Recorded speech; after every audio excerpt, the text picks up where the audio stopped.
খুলনা জেলার দিঘলিয়া উপজেলায় যথাযথ মর্যাদা ও ভাবগম্ভীর্যয় বিপুল উৎসাহ ও উদ্দীপনায় বিজয় দিবস পালিত হয়।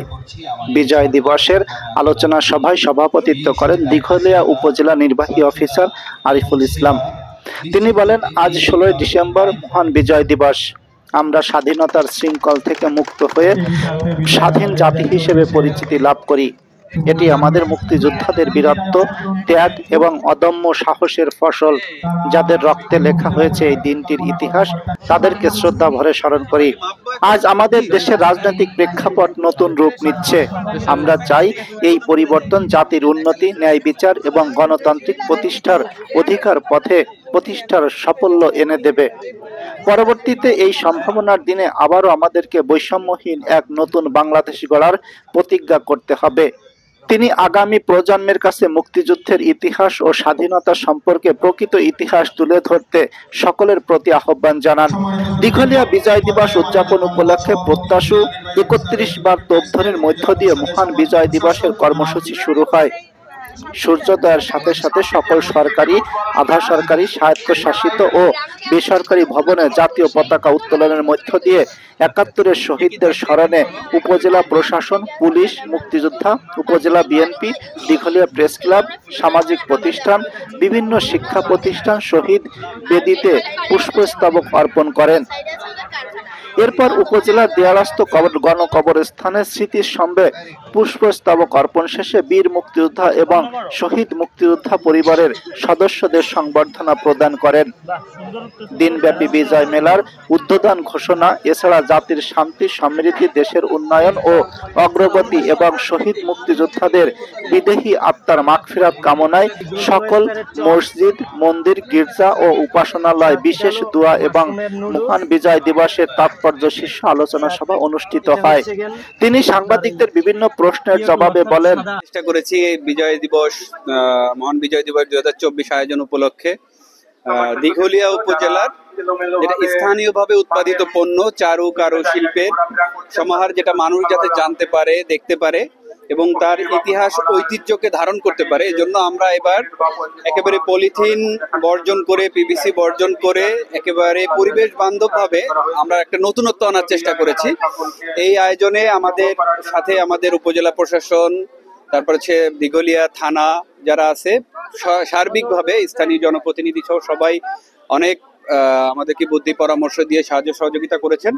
আমরা চাই মানুষ তার শেকড়কে ভুলে না যাক, শেকড়ের সন্ধান করতে আমরা নেমেছি। আমরা চাই মানুষ তার ইতিহাস ঐতিহ্যকে জানুক, বুঝুক এবং নতুন প্রজন্মের কাছে এই বার্তাটা আমরা দিতে চাই যে নিজের শেকড়কে ভুলে যাওয়া যাবে না, নিজের যে ইতিহাস ঐতিহ্য আছে সেটাকে ধারণ করতে হবে।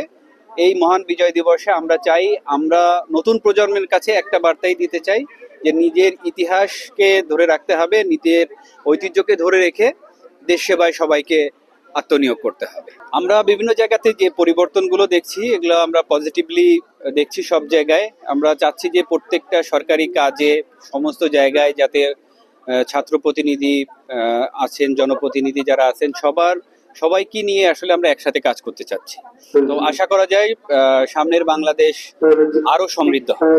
দিঘলিয়ার উপজেলার প্রশাসনিক এবং আইন শৃঙ্খলা পরিস্থিতি অন্য যে কোনো জায়গার তুলনায় আমরা বলবো অনেক ভালো। এই জন্য আমরা একসাথে কাজ করছি। এখানে উপজেলা প্রশাসন, তারপর হচ্ছে আমাদের দিঘলিয়া থানায় আমাদের ওসি সাহেব যারা আছেন তাদের টিম সহ, এবং এইখানে নৌবাহিনীর একটি কন্টিনজেন্ট রয়েছে, আমাদের মধ্যে একটি চমৎকার সমন্বয় রয়েছে।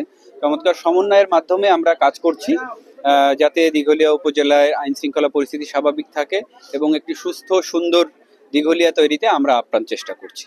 আগামী বাংলাদেশটাকে আমরা দেখতে চাচ্ছি যে তরুণ সমাজ যাতে নেতৃত্ব দেয় এবং সেখানে পজিটিভ ধ্যান ধারণার মানুষ যাতে সামনে এগিয়ে আসে। প্রশাসনে, রাজনীতিতে, সর্বত্র আমরা তরুণদের প্রাধান্য দেখতে চাই। যে আমরা সমন্বিতভাবে আমরা দিঘলিয়ার আইন শৃঙ্খলা রক্ষার জন্য আমরা কাজ করে যাচ্ছি এবং আলহামদুলিল্লাহ আমাদের দিঘলিয়ার আইন শৃঙ্খলা যথেষ্ট ভালো আছে হয়েছে। জয়েন করেছি এবং আসার পর আমি বিভিন্ন সময় অভিযান পরিচালনা করেছি এবং আমার অভিযান অব্যাহত আছে। আমি মনে করি যে আগের চেয়ে আমরা অনেক ভালো অবস্থানে আছি। চমৎকার একটা নতুন স্বাদ পাচ্ছি, নতুন একটা চিন্তা ভাবনা, নতুন ভাবে প্রত্যয় নিয়ে আমরা আগামীর বাংলাদেশ সবাই মিলে গড়বো এই প্রত্যাশা রাখি। প্রজেক্টের নাম হচ্ছে ড্রিমস অফ বাংলাদেশ। আজকে যেহেতু বিজয় দিবস, সেখানে আমাদের সকলেরই স্বপ্ন ছিল যে একটা সোনার বাংলা গড়ে তুলবো। এখন তার মধ্যে আমাদের দেশকে, আমাদের প্রজেক্টের নাম হচ্ছে ড্রিমস অফ বাংলাদেশ। আমরা কি করে আমাদের স্বপ্নের বাংলাদেশ গড়ে তুলবো এবং তা কেমন হবে, এর ভিত্তিতে আমরা আমাদের প্রজেক্টটা গড়ে তুলছি। বিজয় বলতে গেলে বিজয়ের মূল লক্ষ্যই তো ছিল আমাদের সোনার বাংলাদেশ, স্বাধীন বাংলাদেশ। এখন সেই সোনার বাংলাদেশটা ঠিক কি করে গড়ে তুলবো এবং কেমন হবে, এই জন্য আমাদের এই প্রজেক্ট। আমাদের অবশ্যই খুব ভালো লাগছে, কারণ আমরা সবসময় চাই আমাদের সোনার বাংলাদেশ যেন সব যারা এত কষ্ট করছে তাদের উপলক্ষে, তাদের এই আত্মত্যাগের মাধ্যমে আমরা যে বিজয়টা অর্জন করছি, আমাদের অবশ্যই উচিত অনেক সম্মানের সঙ্গে এই বিজয় দিবসটা উদযাপন করা।